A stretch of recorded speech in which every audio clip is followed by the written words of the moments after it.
All right, so everyone wants to talk about AI, right? It's kind of unavoidable these days.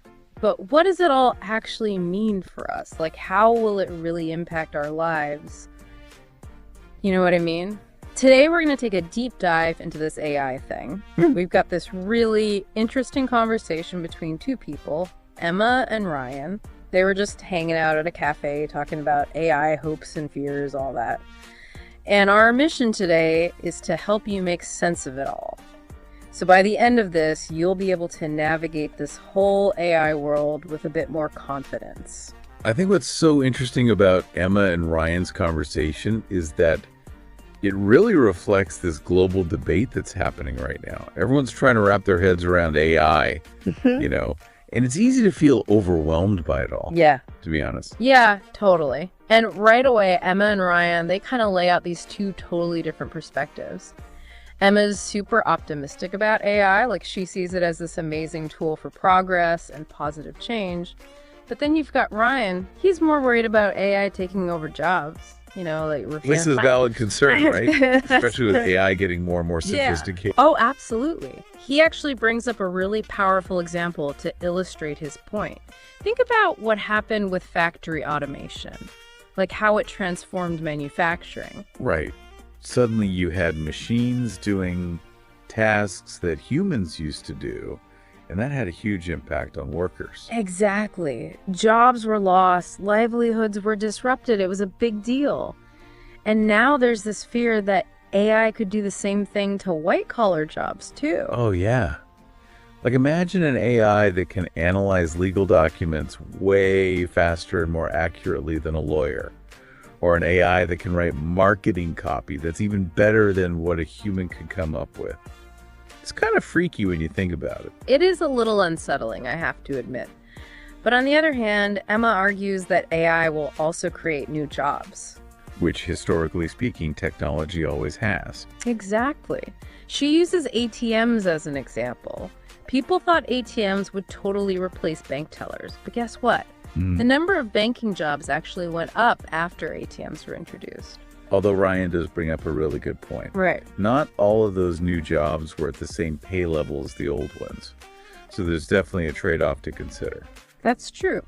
It raises some important questions like what kind of future of work do we actually want? Do we just focus on creating as many jobs as possible, even if those jobs aren't as good as the ones they replaced? Or do we try to make sure that everyone benefits from AI, even if it means rethinking how we work and how we train people for new roles? It's a tough one. Yeah, it's super complex. There are no easy answers. Yeah. But at least by recognizing these challenges, now we can start planning for them, proactively. Absolutely. Like, what skills are going to be most valuable in a world where AI is everywhere? What kind of education and training programs do we need to set up to help people adapt? These are questions we need to be thinking about right now. Totally. And I think it's important to remember that this isn't just about jobs. AI has the potential to do so much good too. Like, all right. Emma gets really excited about AI in healthcare. Oh, yeah. She talks about how AI could analyze tons of medical records super fast, way faster than any human could. Yeah. And that could help doctors diagnose diseases earlier and more accurately.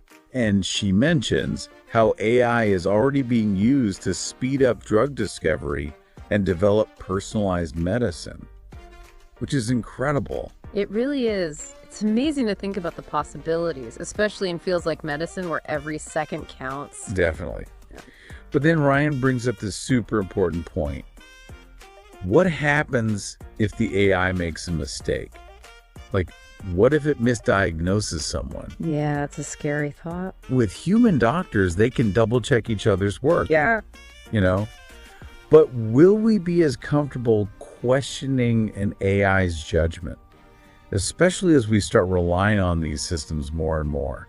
It's a tough one. I mean, technology can be amazing, but it's not infallible. Exactly.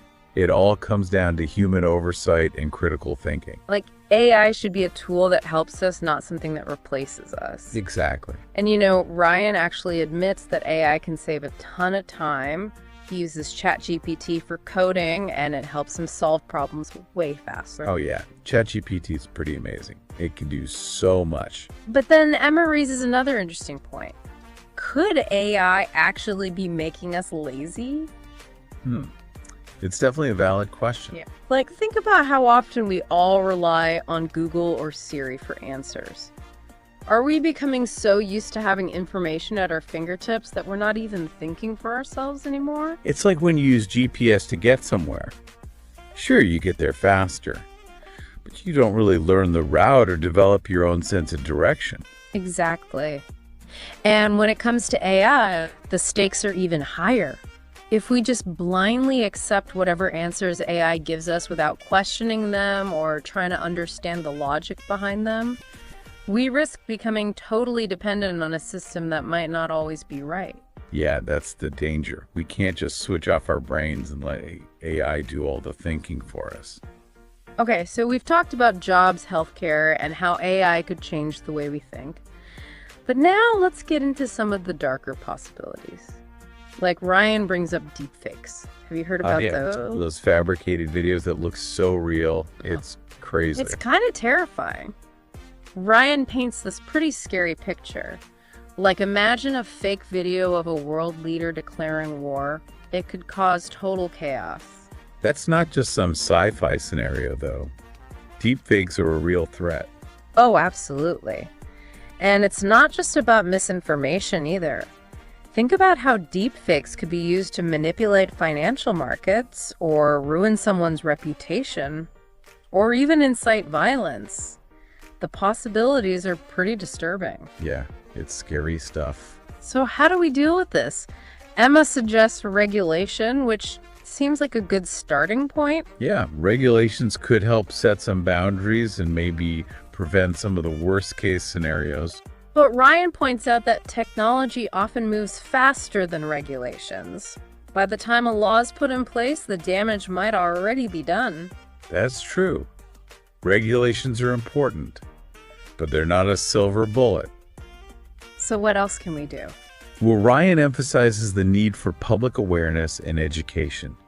People need to understand how deepfakes work, how to spot them, and how to be more critical of the information they see online, especially in a world where AI is creating more and more content. It's almost like we need a global AI literacy campaign. Yeah. Teach people how to separate fact from fiction, how to think critically, and how to use AI safely and ethically. Exactly. We need to empower people to navigate this new world with confidence. And that's where we'll pick up in the next part of our deep dive. We'll be exploring how AI is shaping the tech industry and beyond. Stay tuned. Welcome back to our AI deep dive. So we left off with Emma and Ryan imagining a future where AI is like everywhere, like deeply integrated into every industry, healthcare, finance, even art. Really makes you wonder if there's any aspect of life that AI won't touch, right? Right, and it's not just some far-off futuristic thing either. We're already seeing it happening.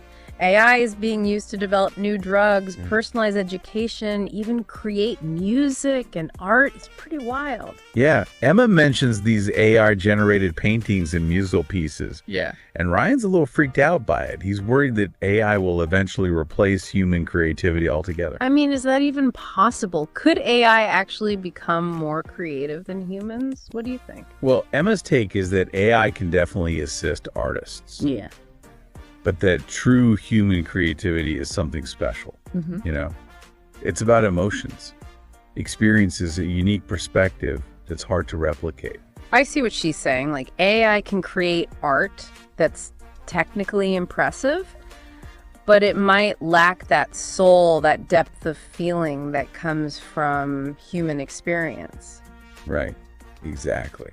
And this idea that AI can be a powerful tool but not a replacement for human ingenuity. It keeps coming up in Emma and Ryan's conversation. So even in a future where AI is composing symphonies and writing novels, there's still a place for human artists. Oh, absolutely. AI can help us push the boundaries of what's possible, but it's the human element that gives art meaning and makes it resonate with us. That makes sense.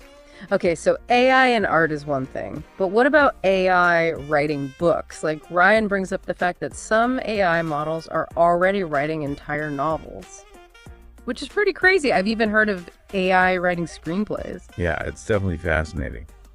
And it raises all sorts of questions about the future of writing and storytelling.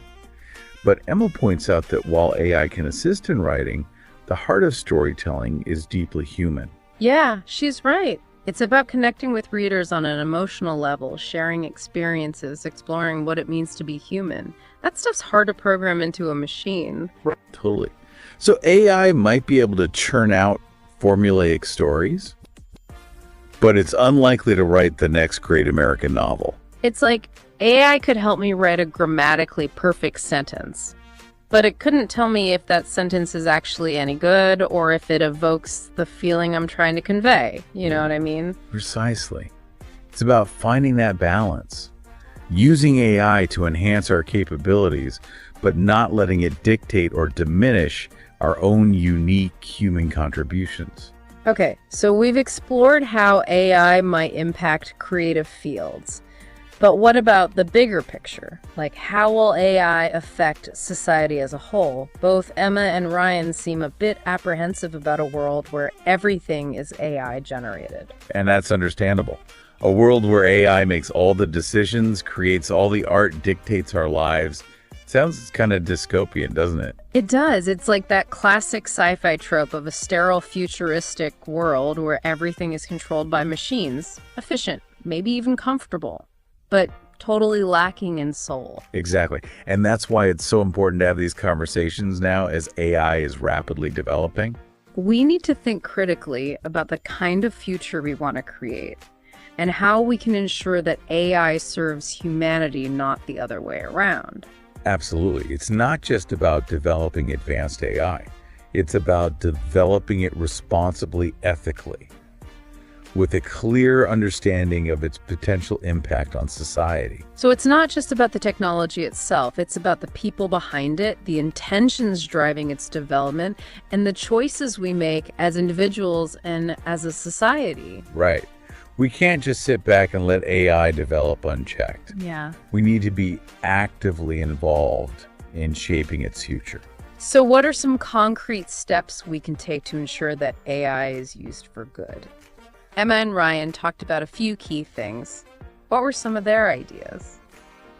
All right, welcome back. It's time to wrap up our deep dive into this whole AI thing. It's been a wild ride, hasn't it? It really has. We've covered so much. From the potential for job displacement to AI and art and the bigger societal implications, it's a lot to process. Yeah, and I think Emma and Ryan's conversation was a great way to unpack all of that. You know, they really got into the exciting possibilities and the potential pitfalls of AI. So after all that back and forth, did they come to a conclusion about whether AI is good or bad? You know, they didn't really see it as a black and white issue. They landed on this idea that AI isn't inherently good or bad. It's more like a tool, and its impact depends entirely on how we use it. That makes sense. It's like any powerful technology, fire, electricity, the internet. They can all be used for good or bad. It all comes down to human choices. Exactly. And that's where human responsibility comes in. We need to develop and utilize AI ethically and thoughtfully with a clear understanding of its potential consequences. So it's not just about the technology itself. It's about the people behind it, the intentions driving its development, and the choices we make as individuals and as a society. Absolutely. We can't just sit back and let AI develop unchecked. Yeah. We need to be actively involved in shaping its future. Okay, so what can we actually do to ensure that AI is used for good? What were some of Emma and Ryan's ideas? Well, Emma talked about the importance of regulation.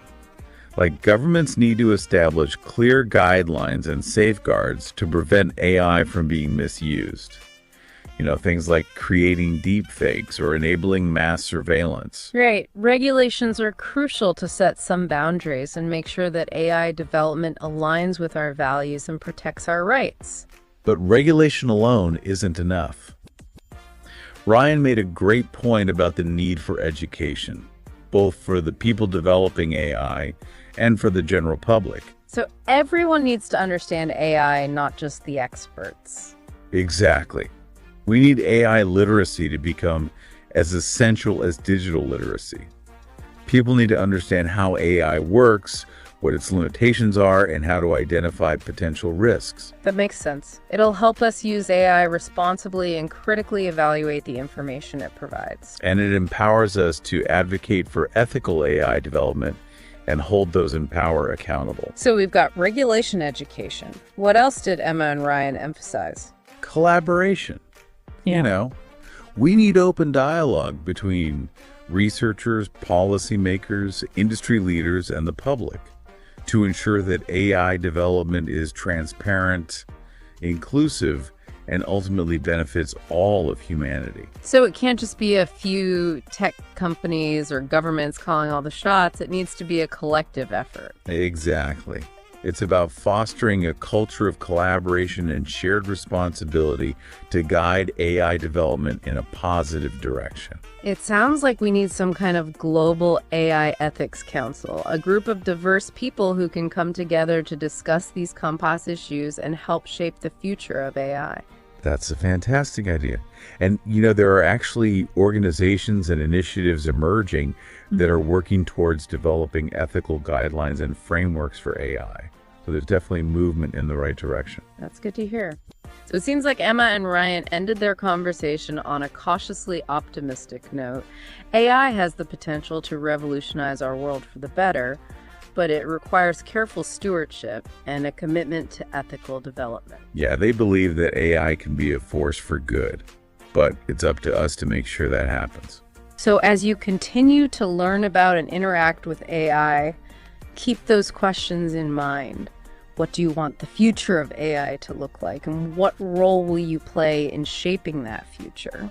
It's a really exciting time to be alive. And the future of AI is being written right now.